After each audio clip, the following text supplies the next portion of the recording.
성부와 성자와 성령의 이름으로 아멘. 은총이 아득하신 마리아님 기뻐하소서. 주님께서 함께 계시니 여인 중에 복되시며 태중의 아들 예수님 또한 복되시나이다. 천주의 성모 마리아님 이제와 저희 죽을 때 저희 죄인을 위하여 기도하소서. 아멘. 성부와 성자와 성령의 이름으로 아멘. 11월 마지막 월요일이네요. 벌써 한 달 다 지나갔어요. 모쪼록 유종의 미에 잘 거두시는 그런 한 달이 되기 바랍니다. 위령성월인데 처음에 위령성월 시작할 때는 위령성월이라는 인식들을 많이 가지고 그랬는데 이제 점점 연도도 일상화되고 습관이 되다 보니 위령성월이라는 생각을 잘 못하는 것 같아요. 네, 돌아가신 분들을 위해서 열심히 기도하는 그런 한 달의 마지막이 되었으면 합니다. 자, 오늘은 교회에 대해서 이야기를 할 거예요. 그 교회에 대한 이야기를 하는데 그것을 성령 파트에 넣어놔서 조금 헷갈리게 보이지만 거룩하고 보편된 교회와 모든 성인의 통공을 믿으며 이 부분 교회에 대한 이야기입니다. 자, 니케아 신경에서 교회에 대해서 이야기하는 부분을 기억해 볼까요? 니케아 신경에서 교회에 대해서 어떻게 얘기를 해요? 하나이고 거룩하고 보편되며, 그렇죠. 이렇게 네 가지 니케아 신경에서 이야기하는 걸 염두에 두도록 합시다.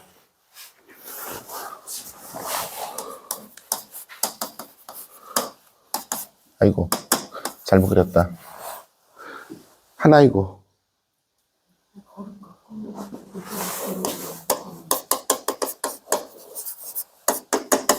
거룩하고 뭐 이렇게 대충 이렇게 편차 어떻게 쓰는 거야? 까먹었어. 보편되고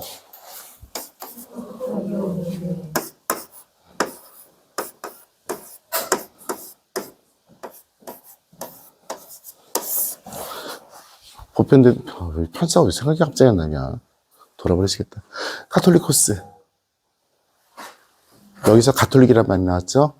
네, 보편되고 사도 계승성, 이건 쓸 수 있는데 귀찮아졌어 갑자기. 한자 사기 좋아. 사도 계승성, 하나이고 거룩하고 보편되며 사도로부터 이어오는 교회. 이것이 우리가 니케아 신경에서 이야기하는,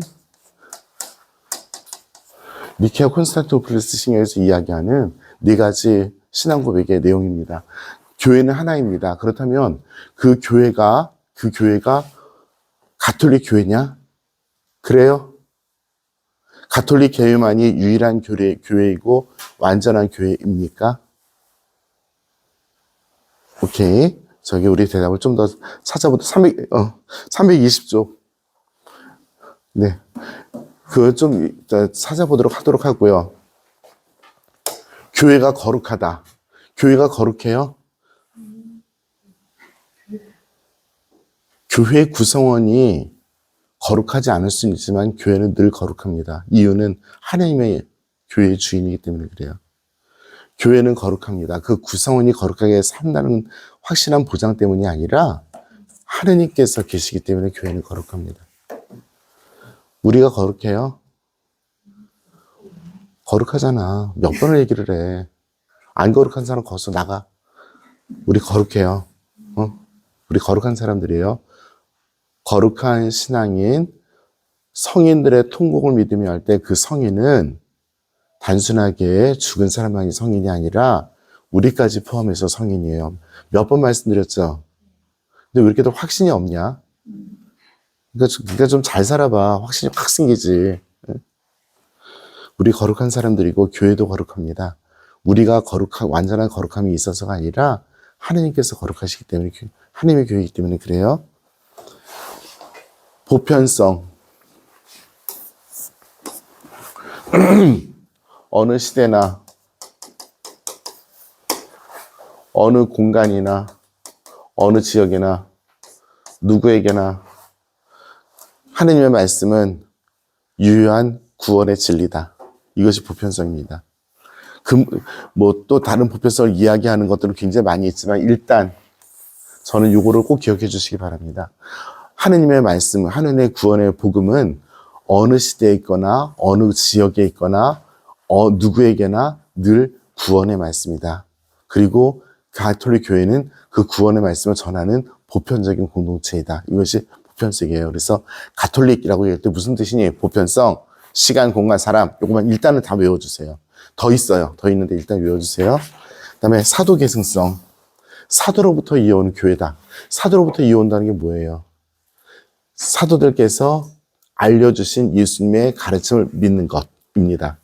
우리들의 신앙은 우리가 개인적으로 하나님께 대한 신앙을 고백하는 것이기도 하지만 그 하나님께 대한 신앙을 고백하는 데 있어서 사도들이 가르쳐준 진리를 통해서 신앙을 고백합니다. 그래서 사도 계승성 안에서 우리가 신앙을 갖게 되는 것이죠. 그리고 어떤 제도적인 차원에서 사도들의 후계자인 교회의 성직자들과 함께 특별히 주교들이죠. 일치해 있음으로 해서 이 사도 계승성이 유지가 되고요. 성사권 역시도 사도들의 후계자를 통해서 계속 이어져 내려오고 있습니다. 제가 그러니까 다음 주 우리 성품 성사가 있죠. 성품 성사를 통해서 일반 사람인 그 평신도들이 성직자가 됩니다. 그 성직자가 되는 것을 통해서 사도 계승성을 통해서 전해온 직무사제직이 전달이 이제 되죠. 그래서 그 직무사제직을 받은 사람들은 사도들의 계승성 안에서 주교와 일치하여 이 직무를 수행하게 되는 거죠. 네. 먼저 이 니케아 신경에, 니케아 콘스탄티노플 신경에 이 네 가지 꼭 염두에 두기 바랍니다. 하나이고 거룩하고 보편되며 사도로부터 이어오는 교회, 이걸 염두에 두고 사도신경인 이 부분을 보도록 하겠습니다.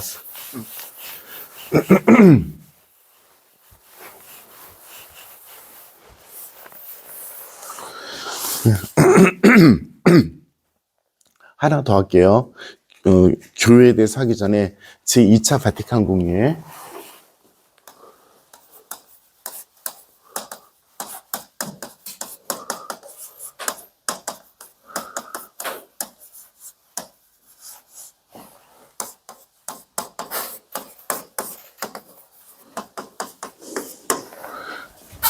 제2차 바티칸 공의회에서 발표된 여러 가지 문헌이 있어요.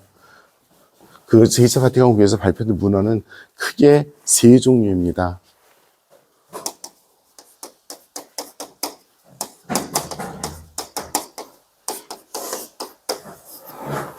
헌장, 교령, 선언 이렇게 세 가지로 나눠져 있어요. 4개의 헌장, 교령 몇 개인지 까먹었어요. 선언도 몇 개인지 까먹었어. 그런데 이 헌장은 우리로 얘기하면 헌법에 해당돼요. 그러니까 이 헌장에서 제2차 바티칸 공의회에서 발표한 거는 우리 교회의 가장 중요한 규범입니다. 그러니까 가르침이고요. 교령은 그 시행령이에요. 이 헌장에 따라서 교령이 나오는데 이 교령의 종류를 들으시면 이해할 거예요. 주교 생활에 대한 교령, 사제 생활에 대한 교령, 신학생에 대한 교령, 교육에 대한 교령, 뭐 이런 식으로 여러 가지 교령들이 나와 있어요. 선언은 우리 교회 밖의 사람들에게 대해서 우리 가톨릭 교회가 이렇습니다 라고 이야기하는 것들이 대부분이에요. 그래서 종교 자유에 대한 선언, 뭐 매스컴에 대한 매스컴은 제가 교령에 들어갔구나. 그 비그리스도인에 대한 선언, 뭐 이런 그 선언들이 있어요. 자, 어쨌든 간에 이 헌장이 모두 4개인데 그 중에 교의 헌장이 있어요. 교의 헌장은 교회의 가르침에 대한 헌장이니까 어떻게 보면 교리를 이야기하는 교의, 네, 교의예요. 교리보다는 더 정확하게 표현하면 교회가 가지고 있는 모든 그 가르침들을 이야기하는 것이라고 얘기할 수 있죠. 이 교회 현장에서 교회가 무엇인가에 대해서 이야기한 부분이 있어요. 이것을 처음에 이제 뭐 여러 가지로 정의를 하는데 삼위일체의 관점에서, 삼위일체 신비의 관점에서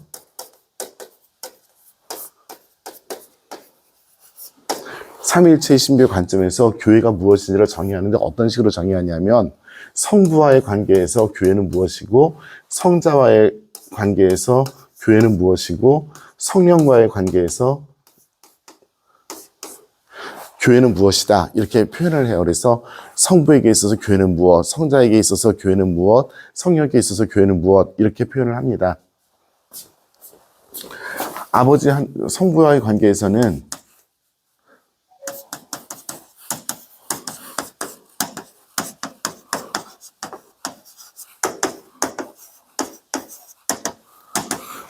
하느님의 백성 이렇게 표현을 해요.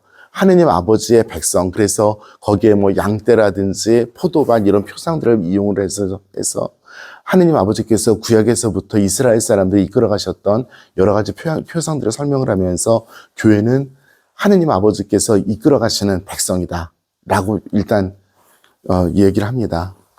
성자와의 관계는 뭘까요? 이건 모르면 좀 내가 좀 그럴 것 같아. 성자와의 관계. 말루의 말루, 머리신. 그리스도를, 그러니까 그리스도를 머리로 한 그리스도의 신비체.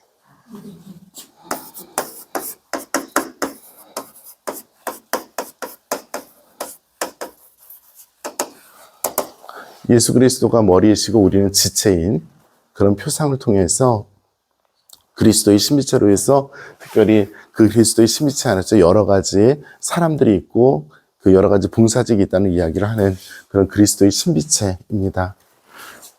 성령의 대선.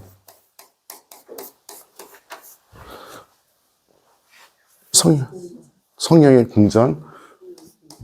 네. 궁전이 좋아요? 성전이 좋아요? 아마 이 성전이라는 단어를 더 쓰는 것 같아요. 어쨌든 간에 같은 단어예요. 네. 템플, 영어로 템플입니다. 그래서 성령의 성전인 교회에서 이 제2차 바티칸 공의에서는 교회는 삼위일체 신비에 관해서 이것이다 라고 이야기를 해요. 또 굉장히 중요한 것, 교회는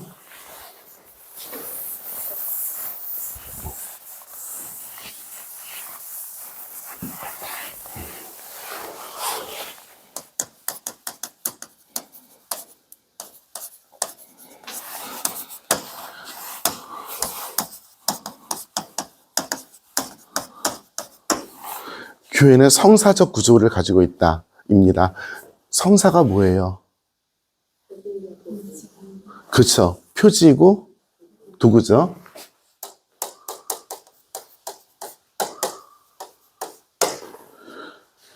이 표지와 도구가 가지고 있는 표지와 도구라고 이야기할 때 무엇을 우리가 생각할 수 있냐면 가시성과 비가시성이에요.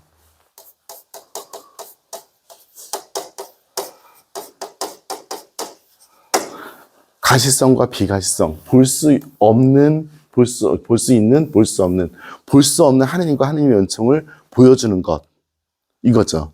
그러니까 교회는 무엇이냐면 보이지 않는 하느님과 하느님의 은총을 이 세상에 드러내 보이는 공동체 자체가 성사예요. 그래서 교회는 그리스도의 성사이다 라고 이야기를 해요. 다시 얘기할게요. 보이지 않는 하느님과 하느님의 은총을 전달해주는 그것이 성사이듯이 보이지 않는 하느님을 우리들에게 드러내 보이는 공동체가 교회예요. 그래서 교회는 그리스도의 성사이다 라고 표현합니다. Understood? Understand 하면은 명령형에서 이해라 되고 understood 하면 과거분사형이 돼서 알았어요 이렇게 된다는 것을 제가 며칠 전에 알았습니다. Understood? 알았슈요? 어느 나라 말로 해야지 대답할게요.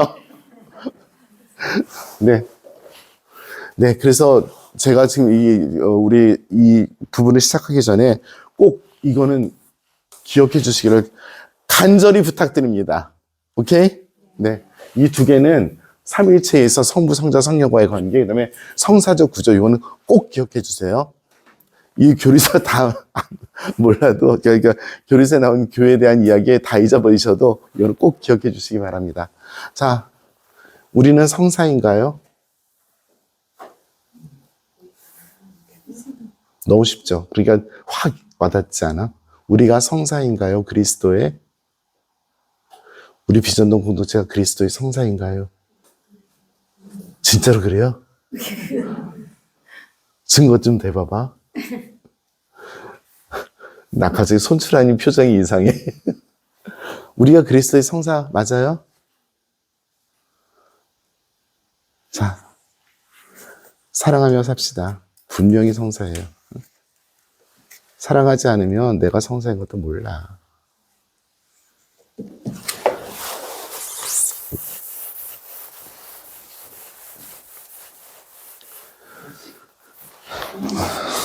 자, 이제 교회에 대해서 이야기하겠습니다. 우리 320쪽 보시죠? 네. 아니, 나 지금 갑자기 웃음이 나온 게 정말 안 하고 싶은 얘기가 제일 먼저 나왔어. 748항에. 인류의 빛은 그리스도이시다. 루멘 젠시움 에스트 크리스토스입니다. 라틴어로. 저 밑에 보세요. 각주 보세요. 교회 현장 1항. 그렇게 써있죠? 그게 지금 우리가 하고 있는 거죠. 그래요. 봤으니까 합시다. 저기 10쪽 보세요. 10쪽.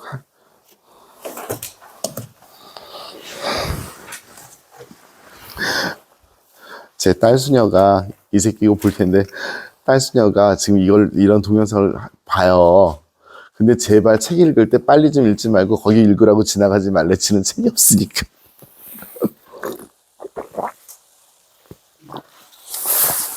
10쪽에 보면 우리말로 번역된 문헌들 이렇게 써있죠. 교회 문헌이 있죠. 교회 문헌 보면 제2차 바티칸 공예 문헌 해서 전례 현장, 교회 현장, 계시 현장, 사목 현장 이렇게 먼저 현장들이 나오고 사회매체 교령, 동방교회 교령, 일치 교령 나오죠.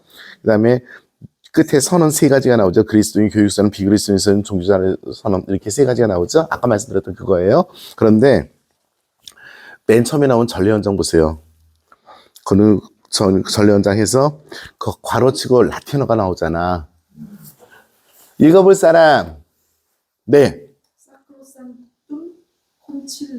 꼰으로 해주세요. 잘 읽었어요. 네. 사크로상툼 콘칠리움, 지극히 거룩한 공의회입니다. 사크로상툼이 지극히 거룩한이라는 뜻이고요. 콘칠리움이 공의회예요. 그냥 거룩한 공의회로 번역을 했군요. 좋습니다. 사크로상툼 콘칠리움, SC죠. 이니셜 2개 합치면 대문자로 쓰잖아, 심지어. 그래서 공부하는 사람은 SC면 전례 현장이구나 이렇게 알아들어요. 자, 교회 현장. 루멘 젠시움 에스트 크리스토스. 아까 좀 전에 읽었던 거야. 인류의 빛은 그리스도이시다. 그리스도는 인류의 빛이시다. 도치법이 되게 강해요. 라틴어는 도치법 굉장히 강해요. 그래서 번역을 할 때 어떻게 뉘앙스를 주느냐는 되게 중요해요. 그러니까 한 예를 들어 지금 이것만 해도 그래. 루멘 젠시움 에스트 크리스토스 이렇게 되는데 인류의 빛은 그리스도이시다. 그대로 번역하면 그렇게 돼. 근데 거꾸로 번역하면 그리스도는 인류의 빛이시다. 이렇게 번역을 하는 거예요. 어떻게 번역하고 싶으세요? 이 문장이 어떤 것일 것 같아요? 인류의 빛은 그리스도이시다예요? 그리스도는 인류의 빛이시다예요? 어떻게 번역하실래요? 당연히 그리스도는 인류의 빛이시다죠. 그렇게 시작을 하겠지. 근데 도치법이 엄청나게 강합니다. 그건 약자는 뭐예요? LG 트윈스. 네. LG전자, 럭키금성. 네. 자, 그렇게 해서 모든 문헌은 이니셜 2개를 갖다가 약어로 씁니다. 오케이? 네.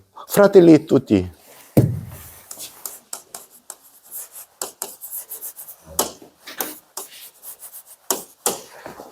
약자 뭐예요? 저기 모든 형제들, 우리 이주민에 대한 회칙이죠? 지금 교황님의 약자 어떻게 쓰겠어요? FT지 뭐. 못 읽어서 그런 거야, 쓴 걸? 당연히 이렇게 쓰는 거죠. 그렇죠? 네.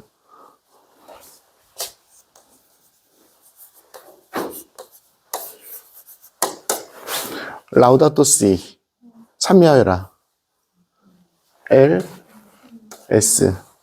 그런데 하다 보면 너무 많잖아. 그래가지고, 이렇게 약자 쓰는 거를 이제 뭐 안 하기도 하는데, 어쨌든 간에, 적어도 공유의 문헌은 LG경, 루빈젠시움, 사크로산토 콘칠리움, 여기 바로바로 나오는 글이. 네.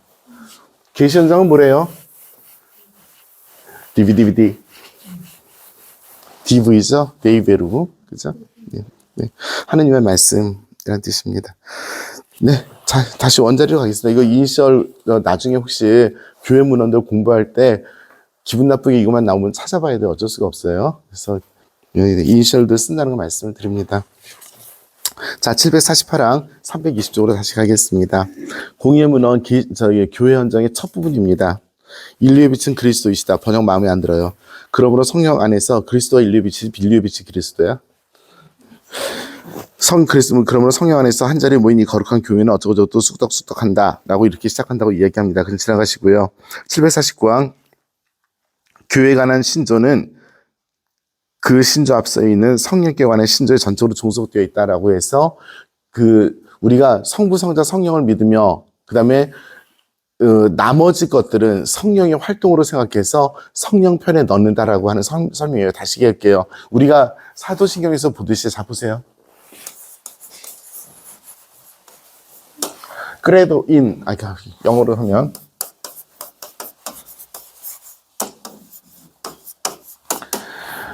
I believe in을 쓸 때는 제가 뭐라 그랬어요? 성부, 성자, 삼위일체만 쓴다고 했죠.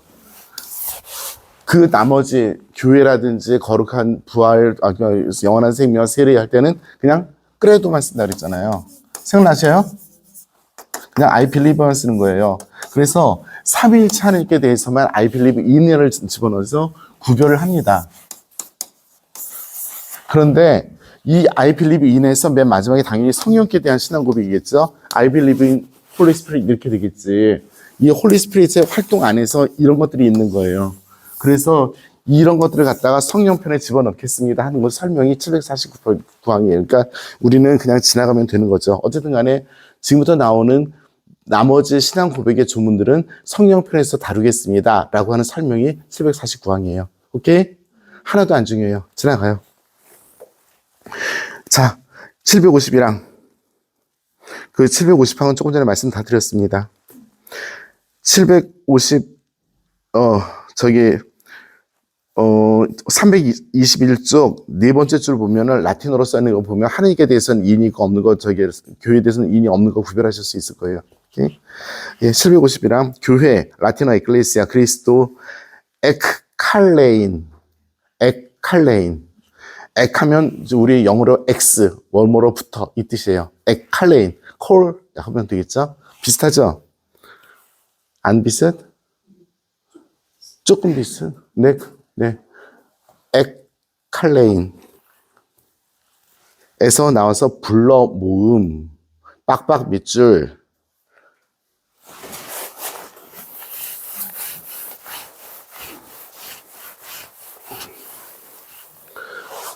바리새이가 뭐예요? 바리새이란 말 자체가 separated 혹은 selected, 그래서 선별된 그 무리들 중에서 선별된 특별한 사람들, 이게 바리새이예요. 반면에 이 교회는 그 공동체 안에서 끄집어내서 불러 모은 이 뜻이에요. 근데 사실 이 어떤 단어를 써도 상관없어요. 하느님께서 특별히 선택하신이라는 것과 동일한 의미이기 때문에 그렇습니다. 네, 752항 바로 위에 퀴리아케라는 단어 있죠. 주님께 속한 모임, 이렇게 생각하면 우리 교회는 하느님께서 불러 세우셔서 당신 것으로 삼으신 특별한 공동체라고 생각하면 좋겠습니다. 오케이? 어려움? 그냥 언어 설명이니까. 752항 그리스도교적 용어로 볼 때 교회는 무슨 집회라 그랬어요? 전례적 집회. 전례적이란 말이 뭐예요? 당연히 예수님의 성체를 받아 모시는 사람들의 집회인 거죠. 하느님을 똑같이 찬미하고 그리고 예수님의 몸을 받아 모시는 전례 공동체에 참여한 사람들의 모임이 교회예요. 그러니까 어떤 정체성의 문제에 있어서 우리처럼 세례를 받아서 하나님의 백성이 된 이것이보다는 전례 공동체에 참여할 수 있는 새롭게 살고자 하는 사람들의 모임입니다. 자, 322쪽 첫 번째 줄. 또한 지역 신자 공동체를 가리키거나 온 세계 신자들을 가리키기도 한다라고 하고요. 그 밑에 줄. 교회는 지역 공동체 안에 존재하며 전례의 거행, 특히 성체 성사를 위한 전례적 모임으로 실현된다. 교회는 하나님의 말씀과 성체로 살아 스스로 그리스도의 몸이 된다. 와우, 스스로 그리스도의 몸이 된대. 무슨 뜻이에요? 스스로 된다는 게? 예수님의 말씀과 성령을 받아보시면 우리가 알아서 성장한다는 얘기인가? 네. 성령의 신부인 교회에 우리들에게 얼마나 많은 것들이 맡겨져 있고 우리가 얼마나 그것들을 잘 쓸 수 있는지는 우리가 잘 알아야 되겠습니다. 네. 교회의 상징들 해서 교회의 상징들에 대한 이야기가 많이 나와요. 754강 보면 양우리 나오죠? 그 다음에 755강 보면 하느님의 농사, 하느님의 밭, 756강 하느님의 집, 뭐 이런 그 표징들 작은 글씨로 해서 많은 설명들이 나옵니다. 757항은 하늘의 예루살렘, 그 다음에 순결한 어린 양의 신부, 뭐 이런 식으로 표현된다라고 합니다. 이건 성서적인 표현이니까 그냥 첫 줄만 읽으시면 될 것 같아요. 이건 뭐 어려울 거 없으리라고 생각합니다. 성경에는 정말 많은 그런 그 표상들이 있는데, 뭐 그건 당연히 이스라엘의 그 어떤 삶의 경험과 또 초대교회 공동체의 삶의 경험이 복합적으로 이루어져서 만들어진 표상들이니까 우리가 쉽게 이해할 수 있을 것 같아요. 저는 그 표상들 중에서 성경에서 가장 유의미한 표상이 포도밭이라는 생각이 가끔 해요, 혼자. 왜냐하면 신약과 구약에 공통적으로 있는 그런 표상이기 때문에 그래요. 그래서 구약의 이스라엘 사람들이 시편 같은 데나 그 기도문에 보면 이 뭐 황폐해진 포도밭을 다시 찾아오소서 이런 말씀을 하시고요. 예수님께서도 나는 포도나무에 우리 아버지는 농사꾼이시다라고 해서 이 포도밭의 비유가 어떻게 보면 신약과 구약에 굉장히 공통적으로 나오는 그런 표상이라고 생각을 합니다. 네. 자, 여기까지 질문 있으신 분? 빨라요? 네. 우리가 실력이 대단하기 때문에 이 정도는 뭐 깔끔하게. 영희 언니 고개 드세요. 언니가 지금 제일 잘하고 있어. 화이팅. 감기 좀 났어요? 그래요. 우리 아프지 말고 삽시다. 민정 여사도 화이팅 하시고. 그래. 오늘 얼굴 벌써 너무 좋네. 자, 교회 기원 설립과 사명. 자, 이거 하기 전에 제가 질문할까요? 우리나라에 천주교가 들어온 게 몇 년도예요? 그때죠? 네, 그때예요. 그러면 무려 우리나라 조선, 그러니까 단군 때부터 시작해서 우리나라 역사 5,000년이라고 하는데, 천주교가 들어온 게 1700년도라고 하면, 5,000년에서, 우리 지금 1700년에서 2024년이니까 빼면, 한 250년 빼면, 나머지 1750년 동안 우리나라 땅에는 하느님을 몰랐네. 우리나라 땅은. 그죠? 그럼 하느님께서 4750년 동안 우리를 위해서 뭘 하신 거예요?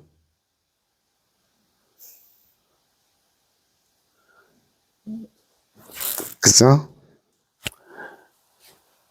제가 드리고 싶은 질문은 굉장히 힘든 이야기일 수도 있는데요. 교회가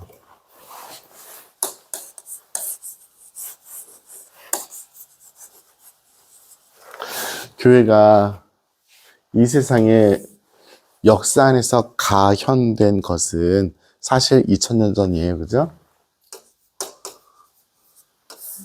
성령께서 오셔서 지금의 교회가 시각화되고 가시화되고 그리고 지금까지 우리들 안에서 살아 있습니다. 그 전까지 하나님께서 뭐 하셨대요? 인류 역사가 몇십만 년인데, 그죠?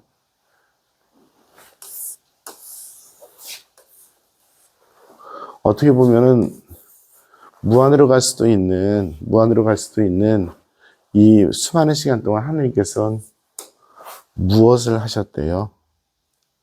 참 힘든 질문이에요. 왜냐하면 양심적이라는 표현이 이상하지만 우리가 가지고 있는 이성과 논리적으로 대답하기에는 너무나 어려운 질문이에요. 왜냐하면 이 사람들이 우리들을 위한 엑스트라가 아니기 때문에 그렇습니다. 하나님께서 교회를 준비하시고 이 기간 동안 우리에게 어느 순간 역사에 등극시키셨다.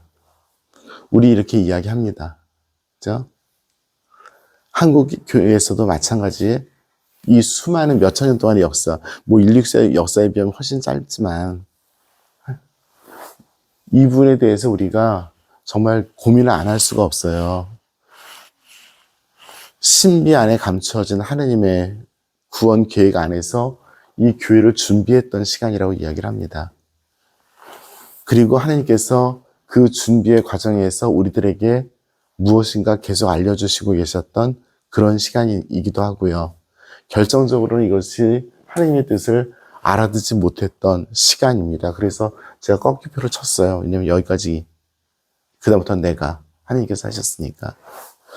교회가 이렇게 이야기할 때 참 어떻게 보면은 확고한 어떤 자신감이 없으면 이렇게 말하기가 쉽지는 않아요. 그래서 이렇게 이야기하는 교회의 마음을 잘 이해하면서 또 교회의 어떤 확신을 잘 이해하면서 이 부분은 들어야 될 것 같습니다. 자, 759항의 제목이 성부의 심오한 계획입니다. 하나님께서는 창조 때부터, 여기가 창조 시점이겠죠? 창조 때부터 우리를 구원하기로 하셨다라는 의지예요. 그러니까 구원 의지는 보편적으로 시간을 넘어서서 계속 있어 왔는데 그 구원을 확고하기 위해서 교회를 보내신 거죠. 구원의 역사는 교회와 함께 진행이 됩니다. 그래서 759항을 제가 천천히 읽을 테니까 같이 음미해 보시기 바랍니다. 영원하신 하느님께서는 당신 지혜와 자비에 지극히 자유롭고 심오한 계획으로 온 세상을 창조하시고 인간을 드러높여 신적 생명에 참여하게 하셨다. 성부께서는 모든 사람들을 당신 아들 안에서 이 생명으로 부르셨으니 그리스도를 믿는 이들을 거룩한 교회 안에 불러 모으기로 결정하셨다. 이 하느님의 가족은 교회를 이야기하겠죠. 성부께서 세우신 계획에 따라 인류의 역사가 진행되는 가운데 점차로 형성되고 실현되어 간다. 사실 교회는 세상이 생길 때부터 이미 예표되었고 이스라엘 백성의 역사와 구약에서 오묘하게 준비되었고 마지막 시대에 세워져 성령 강림으로 드러났으며 새말에 영광스러이 완성될 것이다 라고 이야기합니다. 그것이 교회 헌장 2항에 나와요. 루멘 젠시움 2항에 나옵니다. 자, 그러니까 예표되고 준비되고 드러나고 완성된다. 이 네 단계가 지금 우리가 이야기하고 있는 그런 그 교회의 역사 안에서의 일입니다.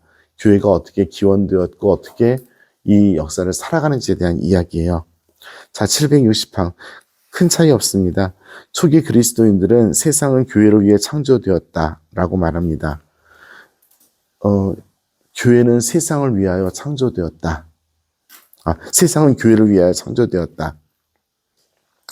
하느님께서는 당신의 생명에 참여하도록 세상을 창조하셨으며 이 참여는 그리스도 안으로 사람들을 불러 모음, 아까 이야기했던 에칼레인입니다. 그죠? 네.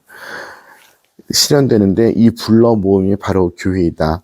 교회는 만물의 목적이며 천사의 타락이나 인간의 범죄와 같은 고통스러운 역경도 하느님께서 세상에 당신 팔에 힘을 펼치시어 완전한 사랑을 베풀기 위한 기회와 도구로만 허락하셨다. 악은 하느님께서 알고 계시지만 그것은 하느님의 도구 중에 하나다라고 하는 것이 우리 교회의 확신입니다.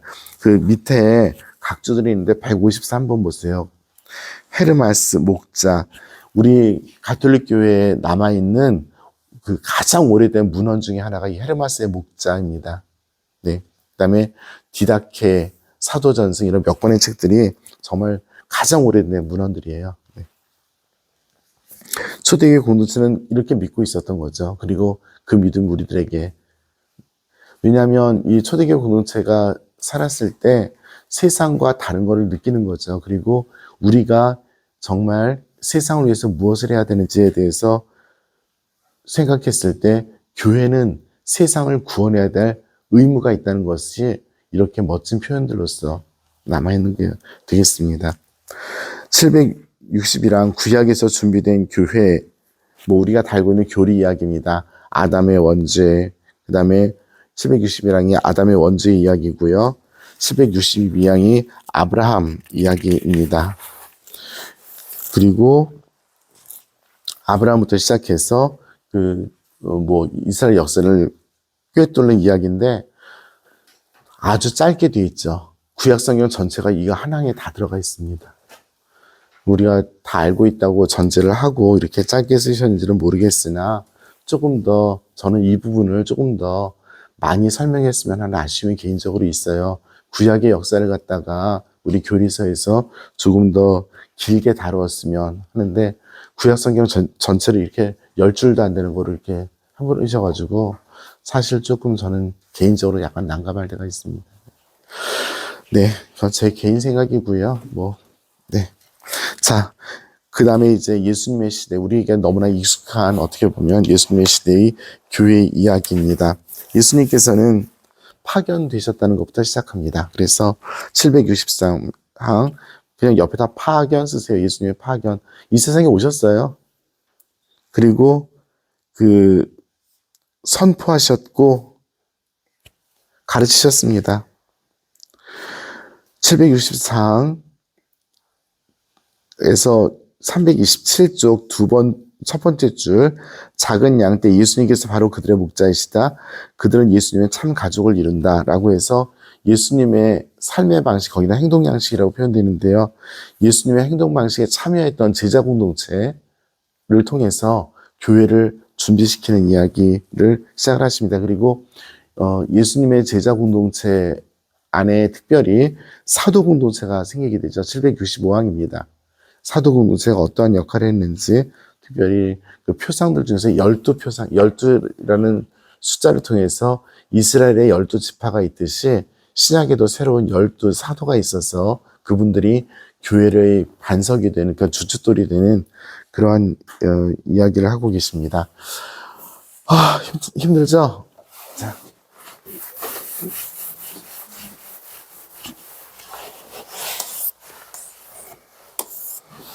뭐예요? 정답. 뭐예요? 에? 최대 위에서 본 거. 띡띡띡띡띡띡띡띡띡 뭐예요? 빌려서. 그죠? 십자가. 성전을 봉헌하면 전통적으로 무엇을 하냐면 이 벽에다가 12개의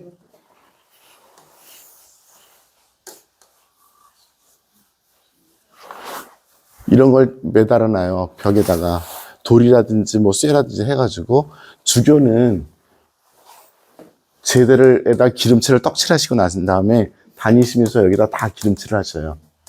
12사도를 상징하는 거예요. 우리 성당에 없어요.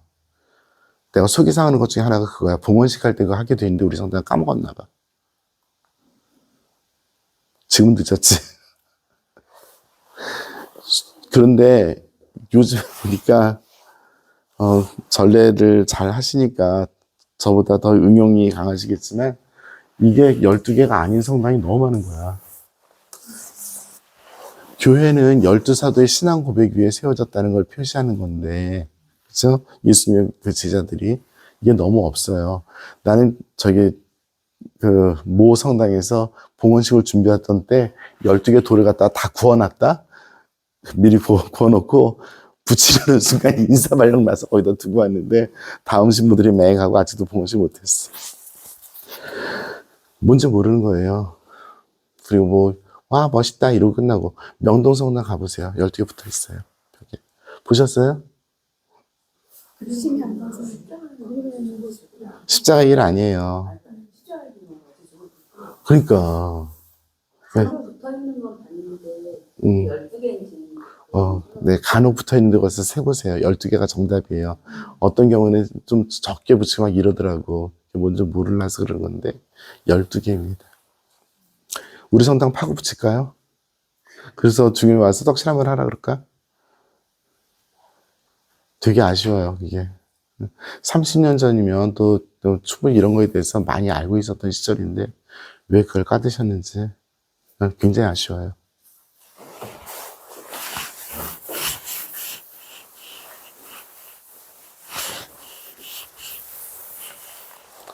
이런 거 안 하는 본당들도 요즘 있는 것 같더라. 좌우간 우리 교회는 사도들의 신앙 고백 위에 세워진 그 사도들은 예수님과 합숙훈련하셨던 분들입니다. 예수님을 너무나 잘 알았다고 생각하지만 하나도 몰랐고 그 예수님에 대해서 알아간 것을 죽을 때까지 해야 했던 위대한 사도들이었습니다. 네, 766항 당연히 파스카 신비 이야기합니다. 우리 교회에서 가장 중요한 것은 예수 그리스도의 십자가의 죽음과 부활, 여기에서 교회가 태동됩니다. 자, 거기에 중간에 보면 요한복음서의 이야기 나오죠? 안 나오나? 나와야 할 텐데. 177항. 뭔지는 알죠? 예수님의 옆구리 훅 찔렀더니 물과 피가 흘렀다. 모르시 마심. 확신을 안 줘요, 이렇게. 아니, 물어보면 좀 대답 좀 해. 나 힘들다고, 지금. 말을 할 때는 필요할 때만 해주면, 그러니까 대답하고 이럴 때만. 쓸데없는 데 하지 말고.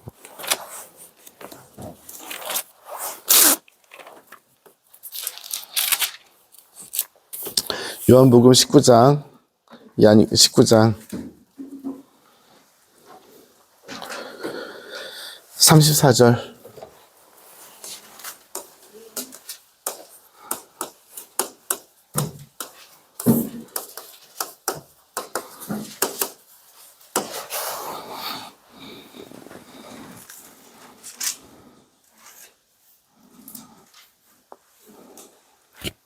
찾으셨습니까? 네. 예수님께 가서는 이미 숨지신 것을 보고 다리를 부러뜨린 대신 군사 하나가 창으로 그분의 옆구리를 찔렀다. 그러자 곧 피와 물이 흘렀다. 라고 이야기를 합니다. 네. 이것은, 그러자, 네.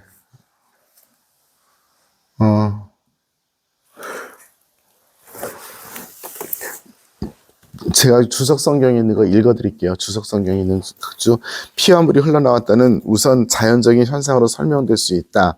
사망 직후에 피와 함께 흘러나오는 물은 늑막에서 나오는 림프액일 수 있다. 그러나 위의 말에는 더 깊은 뜻이 담겨 있을 거다. 랍비들의 어떤 전통에 따르면, 랍비들은 구약 성경의 전통들이죠. 사람의 몸은 물과 피로 되어 있다. 그래서 이 두 요소가 흘러나왔다는 것은 실제적인 죽음을 드러낸다. 이로써 예수님은 외관상으로만 돌아가셨다는 초대교회 이단인 가현설, 나중에 가현설은 다시 말씀드릴게요. 가현설의 해석에 배제된다는 것이다. 그런데 예수님께서 피와 물을 흘리셨다는 사실을 요한은 성령의 내림을 가리키는 표정으로 간주하였을 수 있다. 물과 성령에 관해서는 3장 5절, 4장 14절 어쩌고저쩌고 있고 피와 영원한 생명에 관해서는 6장 51절, 55절 등에 있다. 많은 학자들은 한 걸음 더 나아가서 성사를 가르치는 상징으로 보기도 한다. 곧 물은 세례성사, 피는 성체성사를 뜻한다. 그리고 다른 학자들은 여기에서 예수님께서 곧 새 아담의 열린 옆구리에서 나오는 새 하와의 교회 탄생을 보기도 한다. 그 아담의 갈비뼈에서 하와를 만드셨듯이 예수님의 늑방에서 교회가 흘러나오는 그런 관계로 보기도 한다라고 해서 굉장히 많은 상징들이 들어있는 것이 이 물과 피예요.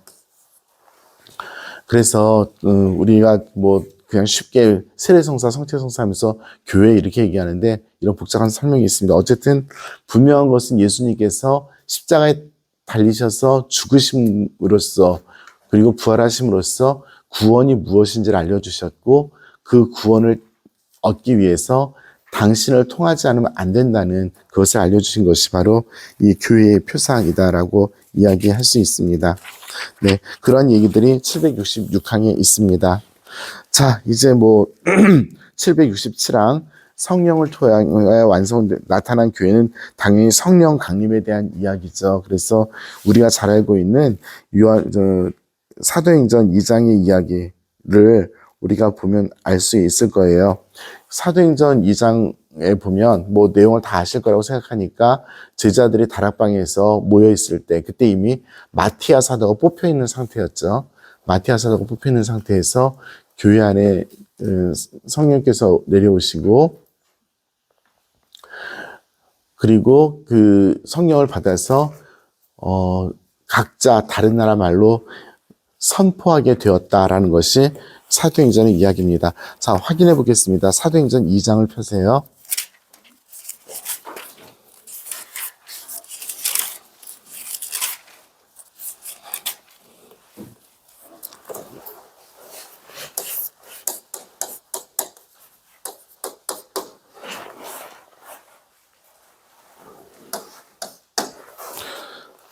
사도행전 2장 1절부터 4절까지 제가 읽을게요.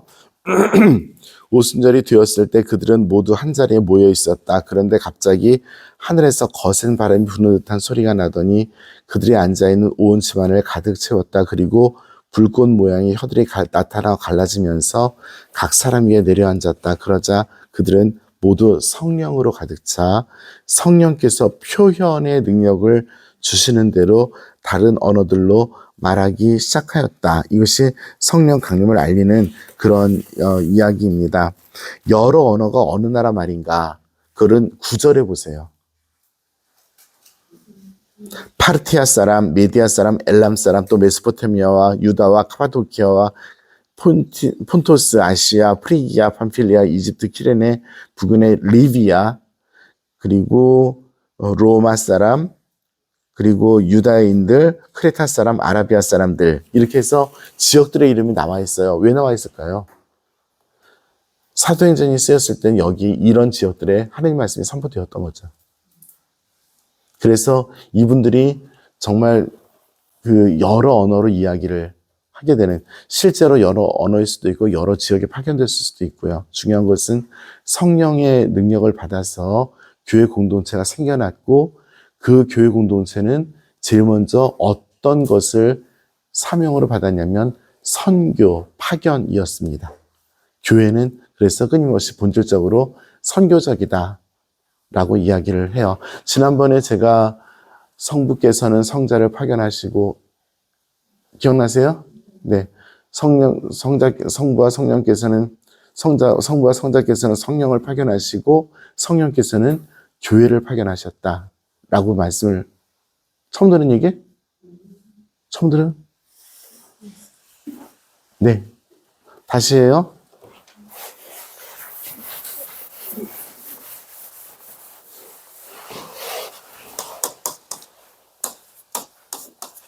성부 아버지께서는 아들을 이 세상에 파견하셨습니다.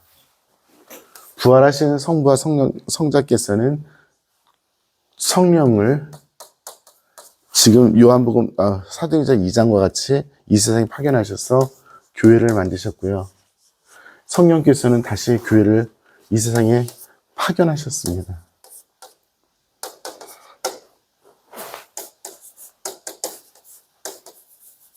라틴어로 미테레가 보내다 라는 뜻이고요. 이것의 명사형이 미시오라고 말씀드렸고 여기다 n을 붙이면 영어가 된다고 말씀드렸습니다. 기억나세요? 네. 파견입니다. 우리 교회는 그래서 본질적으로 선교적이다, 파견된 것이다 라고 이야기할 때 바로 이 차원을 이야기를 합니다.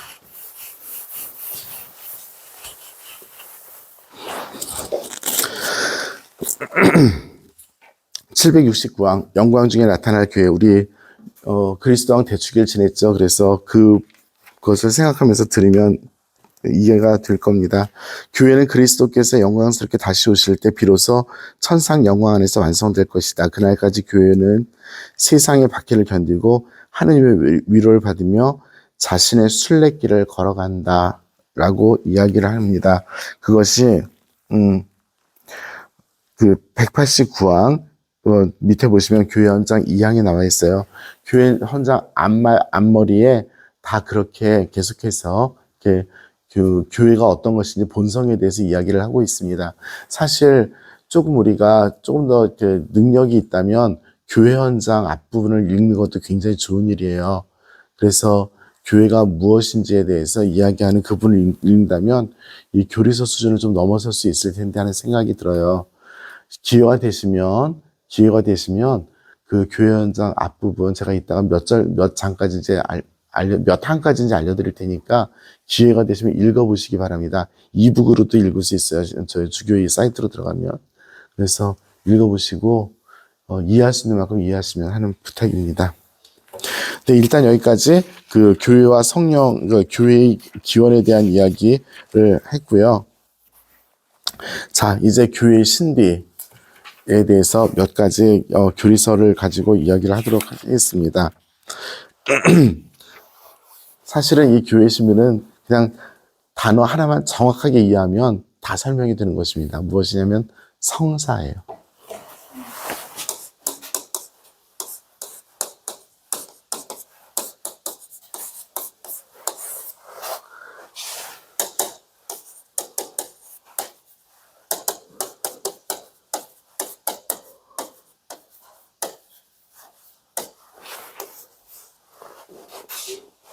이거예요.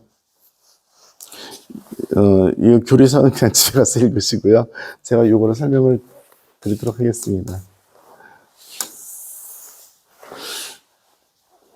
보이지 않는 것을 보여주는 것이고요. 그리고 실제로 인간 사이에서 활동을 하는 것이 성사입니다. 그죠? 사인이라고 하는 것이 표지니까 안 보이는 것을 보이게 하는 어떤 그것이고요. 인스트루먼트라는 것은 도구니까 실제로 우리 사이에서 활동을 하는 거죠. 이 두 가지가 가지고 있는 함의가 굉장히 많이 있어요. 뭐냐면 가시성이 있고 비가시성이 있죠. 보이는 것과 보이지 않는 거니까. 그죠? 신비가 있어요. 보이지 않는 신비가 있어요. 그렇지만 그 신비가 우리들 안에서 현상으로 남아있는 거죠. 교회가 무엇인가? 하느님의 구원의 신비를 드러내는 인스트루먼트잖아. 그죠?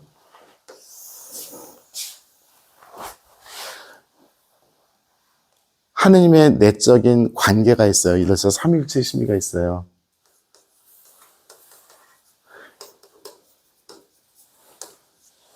신비입니다. 이것이 교회의 구조 안에서 드러나야 돼요. 교회 구조라고 한다면 조금 작게 얘기하면 교계제도일 수도 있어요. 교계제도는 분명히 눈에 보이는 가시적인 제도입니다. 그런데 그 가시적인 제도가 삼위일체의 신비를 반영하는 것이어야 하겠죠. 네, 또 뭐가 있냐? 네, 이 정도만 말씀드려도 될 것 같은데요. 우리들의 어떤 영적인 부분들이 인간적인 삶의 차원에서 드러나야 하는 것, 그것이 교회예요. 그래서 교회가 무엇인가라고 질문했을 때 우리는 다양하게 대답할 수 있지만 형평성 있게 대답은 하긴 맞아야 돼요. 니네 교회는 뭐 이러더라. 예를 들어서 니네 교회는 어떤 행동을 하더라. 근데 왜 하는지에 대해서 같이 이야기를 해야 되는 거죠. 예를 들어서 니네 교회에는 교황이라는 게 있더라. 인간이 뭐 한다고 그러냐? 왜냐하면 우리는 그 교황을 통해서 무엇을 알 수 있냐면 교회 정통 가르침을 알 수 있고 하느님의 신비를 알 수 있기 때문에. 왜냐하면 그 교황을 통해서 내려왔던 수많은 교도권의 어떤 신비로운 차원들, 이런 것들을 같이 이야기할 수 있어야 될 텐데 니네는 왜 그래? 라고 했을 때, 우리는 왜 그럴까 했을 때 지엽적인 것만 가지고 이야기하면 안 되는 거죠. 그런 차원에서 다시 한번 우리 성찰을 해볼까요? 우리 비전동 성당 교회예요, 그렇죠? 하나님의 완전한 하나님의 교회입니다. 공동체이고요. 우리에게 이러한 면들이 다 있는 거죠.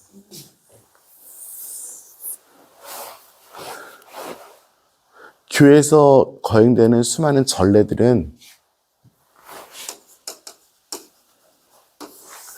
하나님의 신비를 눈에 보이게 하는 그러한 일들입니다. 그런가 하면 우리가 살아가고 있는 인간적인 어떤 그 활동들이 우리가 믿고 있는 영적인 가치를 드러내야 되는 것은 너무나 당연한 거죠. 예를 들어서 죽으라고 어저께 김장했어요. 저 아직도 뻐근하거든요. 왜 해요? 우리가 알고 있는 어떤 가치 때문에 하는 거죠. 어떤 가치예요? 뭐 성당 빚 갚는다? 좋아요. 공동체를 잘 운영해야 되니까. 어려운 사람들을 도와준다. 사회복지에서 열심히 갖다 줬어요. 다른 사람에게 사랑을 전한다. 굉장히 숭고한 가치입니다. 사사롭게 보이는 작은 인간적인 어떤 활동을 할 때에도 우리는 이런 영적인 가치들을 염두에 두면서 살아가고 있으니까. 우리 지금 여기서 이거 공부하고 있어요. 왜 해요? 나를 성화시키기 위해서 하는 거죠. 분명히 나를 성화시키는 목적으로, 근본적으로 내가 하느님께 조금 더 가까이 가기 위해서 이거 공부를 하는 것이 지식의 폭을 넓혀서 다른 사람들에게 잘난 척하려고? 그건 완전히 반교회적이고 비복음적인 거죠. 내가 배워서 무엇을 할 건가? 우선 내가 거룩하게 되고 옆 사람에게 그 빛을 조금이라도 전할 수 있으면 겸손하게 대신에 할 수 있어야지. 아니면 아닌 거죠. 뭐 열심히 잘 배워놓고 교만하게 가르치기 위해서 했다 그러면 그거는 하느님의 신비가 아니라 자신의 오만함 때문에, 이게 아니라 자신 때문에 하는 거죠. 그건 뭐 완전히 그냥 죄 짓는 거죠. 그건 분명하게. 교회는 성사입니다. 교회는 성사입니다. 하느님의 예수 그리스도의 성사입니다. 예수 그리스도가 그 안에 계시고 예수 그리스도의 신비가 드러나게 하는 크고 작은 행동을 한다. 그런 어떤 구별은 중요하지 않아요. 무엇을 하건 간에. 그렇습니다. 나는 성당에 와서 기도만 하겠습니다. 네, 하세요. 좋습니다. 대신에 성당에서 기도 열심히 하시고 성당 안에서가 아니라면 나가서 성당 안에서 기도한 것처럼 열심히 살면 돼요. 그죠? 그 성당에서 와가지고 자신의 오만만 충전시켜서 나가면 그럴 수 얼마든지 있거든요.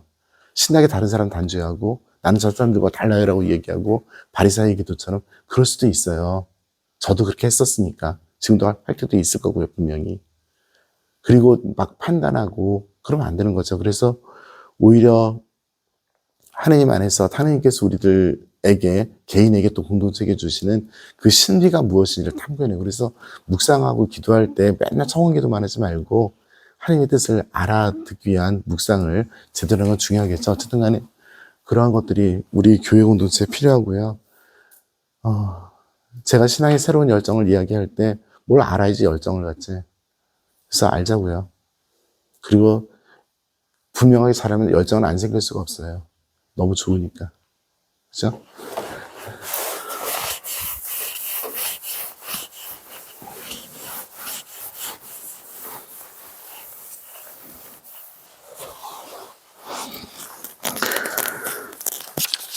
(772양)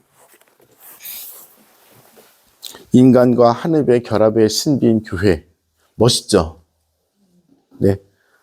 그 774항 구원의 보편적 성사인 교회. 멋있죠? 똑같은 얘기예요, 둘 다. 성사예요. 그걸 어떻게 보거나 아무 상관없어요. 하느님과 사람이 눈에 보이지 않는 것이 눈으로 드러난 그것이 교회 공동체입니다. 이 안에 하느님께서 계시고요. 사람이 계십니다. 하느님의 신비가 있고요. 사람의 삶이 있습니다.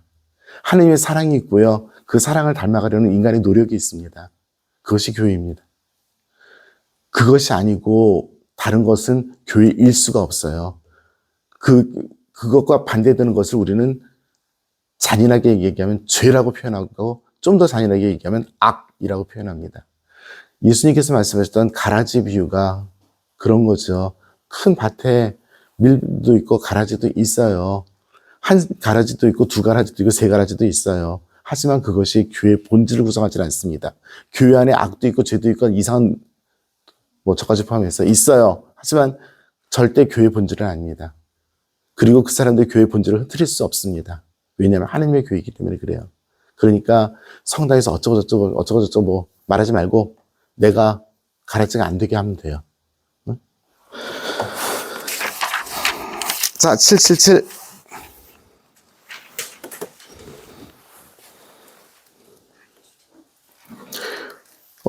776까지 꼭 읽으세요. 제가 일부러 이 부분은 제가 같이 안 읽습니다. 이유는 어려워요, 이 부분이. 어려운데 설명 다 했으니까 머리를 많이 쓰시고 마음도 확 열으시고 읽으시면서 이해하십시오. 각자 열심히 최선을 다해서. 그래서 어디서부터 어디까지냐면 그 770항부터 776항까지 7개 항은 어려워요. 혼자 읽기. 하지만 설명은 다 드렸어요. 읽으실 수 있는 설명입니다. 그 내용에 대한 설명보다는. 그러니까 다 읽으실 수 있으리라 믿고요. 잘 읽으십시오. 읽고 정말 그것은 묵상하듯이 읽어주시기 부탁을 드립니다. 777항 간추림. 교회는 불러옵니다. 어쩌고 저쩌고. 778항. 교회는 하느님의 계획이며 계획의 수단이며 동시에 목적이다.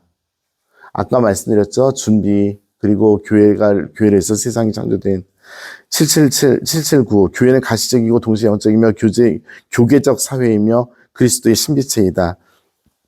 교회는 하나이지만 인간적, 신적 두 가지 요소로 이루어져 있다. 이것은 신앙으로만 받아들일 수 있는 신비이다. 교회는 이 세상의 구원의 성사이고 하느님과 인간이 이루는 친교의 표지이자 도구이다. 오케이? 너무 깔끔하죠? 나 석사학위 노트 교회론으로 썼어. 네. 너무 좋습니다. 지금 what time is now? 37분? 아유, 너무 좋다. 그러면 저기 37분이니까 23분어치만 더 하겠습니다. 왜? 너는 나를 뭘로 보니? 자, 제2단락. 제가 처음에 말씀드렸던 제2차 바티칸 공회에서 이야기했던 삼위일체적인 교회의 표상, 하느님의 백성, 그리스도의 신비체, 몸이라고 하지 마세요. 신비체라고 해주세요. 그리스도의 몸 맞는데, 그냥 신비체라고 해주세요. 성령의 성전이네요. 성령의 성전으로 통일합시다. 인교회입니다. 이것을 갖다가 제가 최선을 다해서 설명을 안 하겠습니다. 왜냐하면 읽으시면 뻔히 다 아시는 내용이기 때문에 그렇습니다. 그래서 최선을 다해서 짧게 한 줄씩만 말씀드리도록 하겠습니다. 781항 교회 하느님의 백성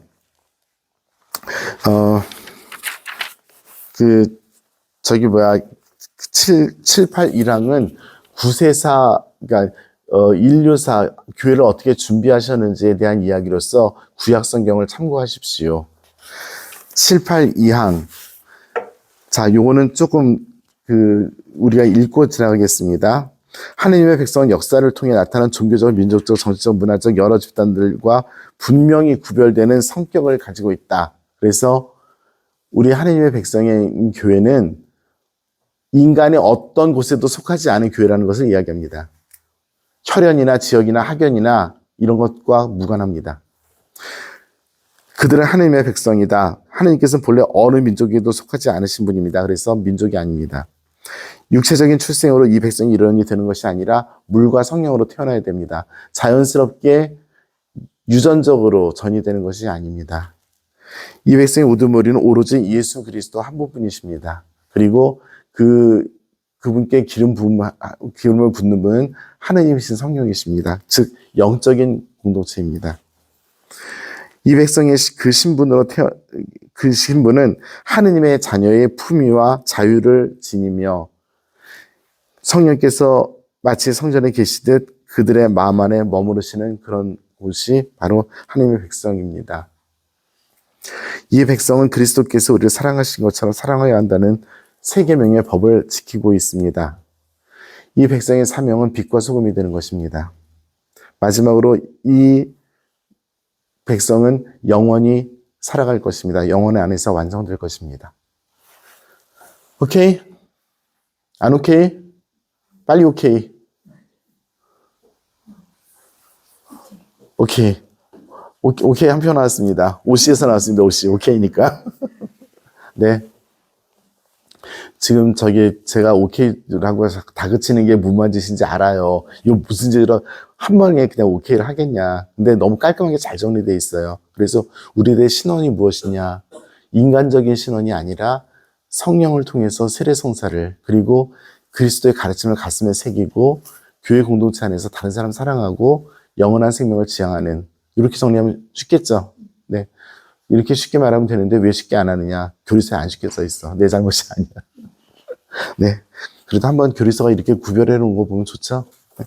자, 사제, 연직, 왕직의 직분에 참여하는 사제직, 왕직, 예언직을 우리 뭐라고 불러요? 그리스도의 삼중직무. 그렇죠? 네. 이걸 굳이 내가 읽어야 될 이유를 하나도 발견을 못하겠습니다. 읽으십시오. 네. 자, 이렇게 합시다. 뭐예요? 무슨 직? 뭐라고? 제일 먼저 뭐예요? 거기 뭐라고 써요, 제일 먼저? 그 다음에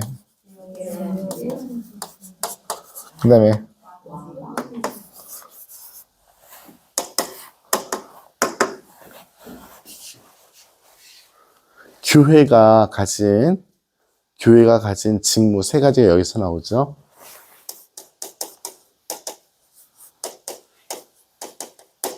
사람들을 거룩하게 하게 하는 직무입니다. 사실 모든 것이 다 사람들을 거룩하게 하게 하는 직무예요. 가르치거나 행동을 하거나. 하지만 특별히 성사를 통해서 예언직은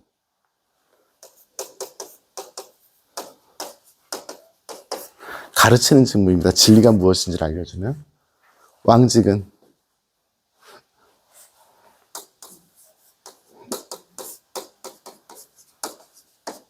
왕은 모든 사람의 생명을 책임져야 돼요. 잘 먹고 잘 자게 해야 돼요. 세금을 걷어서 호의호식하는 게 왕이 아니에요. 예수님 그렇게 안 하셨거든. 그래서 다른 사람들을 위해서 봉사하는 직무가 왕직입니다. 오케이? 이렇게 기억을 꼭 해주세요. 이렇게 연관 지어서 기억을 해주시기 바랍니다. 그러면 다른 걸 읽으시기 쉬울 거예요.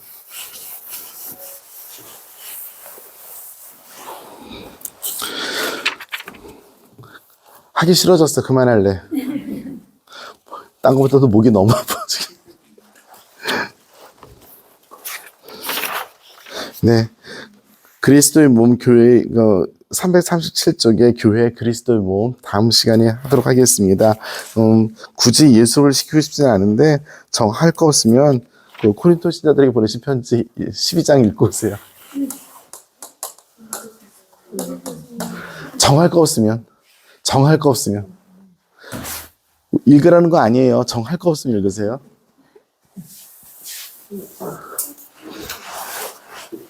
안 읽어도 아는 거야.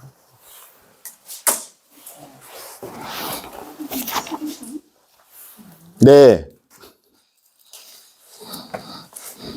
12장 읽으시기 바랍니다.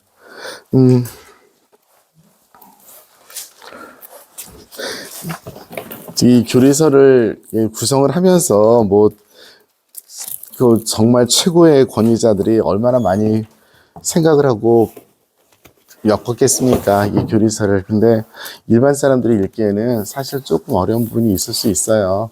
하지만 교회의 역사 2000년 동안 내려왔던 그 진리들을 최선을 다해서 새로운 어떤 줄기에 의해서 맞는 건데, 사실 저에게도 조금 어려운 것들이 있어요. 왜냐면, 왜 이렇게 하셨을까? 그걸 제가 이해 못해서, 제가 이해 못하는 제까지 하겠습니까만은, 어쨌든 간에, 우리 교리서 충실하기도 하고요.